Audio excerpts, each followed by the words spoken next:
क्या आप भी ध्यान करना चाहते हैं? अगर ध्यान करना चाहते हैं तो कुछ बातें, कुछ टिप्स जो आपको सहायता करेगी, जो करने से पहले आपको थोड़ी मदद मिलेगी, थोड़ी आसानी हो जाएगी। जैसे आपने सुना होगा बहुत बार कि योगियों ने अल्पाहार को बड़ा महत्व दिया है। क्यों? क्या कारण है कम खाने को? कोई ना कोई कारण होगा, और कारण बड़ा वैज्ञानिक है, बड़ा गहरा। वो ये कि जैसे तुम भोजन करते हो, सारी ऊर्जा पेट की तरफ आ जाती है, उस खाने को पचाने में लग जाती है, और जो ऊर्जा शेष बचती है खाने पचने के बाद, वही तुम्हारे मस्तिष्क को मिलती है।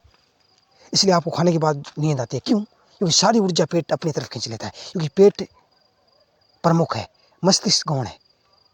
पहले काम खाने का, पचाने का, फिर और काम में ऊर्जा बचे तो बचे, नहीं तो नहीं। इसलिए आपको पता होगा, सुना होगा थोड़ा बहुत कि आपको खाने में, कमाने में जो भी आपको ऊर्जा खर्च हो जाती है, वो वीर्य नहीं बनती। वीर्य तो तब बनती है जब आपके पास सारी ऊर्जा का आपने खर्च कर लिया, लेकिन फिर भी बच जाती है, वो वीर्य रूप में बचती है। वीर्य तभी बनता है, नहीं तो नहीं बनता वीर्य। इसलिए थोड़ा आहार, ताकि आपको ध्यान में आसानी हो। क्योंकि ध्यान में आसानी के लिए चाहिए एक होश, एक बोध। और ध्यान के लिए एक बात और भी है, आपको नींद पूरी करनी होगी। और बड़ी मजे की बात है, ध्यान करने से पहले थोड़ी नींद पूरी करनी होगी, नहीं तो ध्यान में नींद ही आएगी। लेकिन एक बार आप ध्यान में चले गए, थोड़ा आपको एक बार ध्यान का अनुभव हो गया, तो फिर आपका जीवन भी संतुलित हो जाएगा, वो दूसरी बात है। लेकिन ध्यान से पहले भी थोड़ा सही करनी पड़ेगी अपनी नींद को। और आपने एक भी ये भी देखा होगा कि साधु, सन्यासी, योगी हिमालय क्यों चले जाते थे?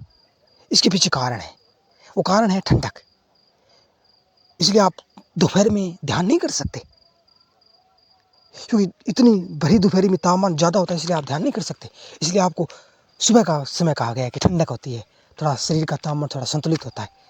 इसलिए जितनी धूप होगी, जितना गहरा तापमान होगा, आप ध्यान नहीं कर सकते। इसलिए सुबह और शाम को ध्यान को कहा गया है, क्योंकि सुबह और शाम को आप में शीतलता होती है, आप थोड़े रिलैक्स होते हैं इसलिए।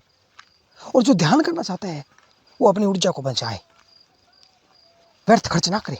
और मनोवैज्ञानिक कहते हैं, अजीब बात है, कि आपकी 70 से 80% ऊर्जा आपकी आँख से विसर्जित होती है।